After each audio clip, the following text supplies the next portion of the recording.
ಎಂತ ಸ್ವರಮಾಲಯ ಏನಿಲ್ಲ, ಇದು ಬಂದದ್ದು ಯಾರು ಅಂತ ಗೊತ್ತಾಯ್ತಾ?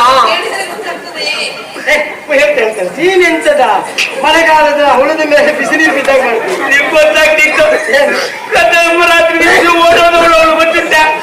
ಈಗ ಸ್ವರ ಕೇಳಿದಾಗ ನನ್ನ ಅವಸ್ಥೆ ನಂಗೆ ಆಗ್ತಾ ಉಂಟು. ರೋಮಾಂಚ. ಹೌದೌದು, ಎಂತದ ಒಂದು ಬಂದವರು ಯಾರು ಅಂತ ಮಾಡ್ಕೊಂಡೆ. ಮುರಳಿ ಮನೋಹರ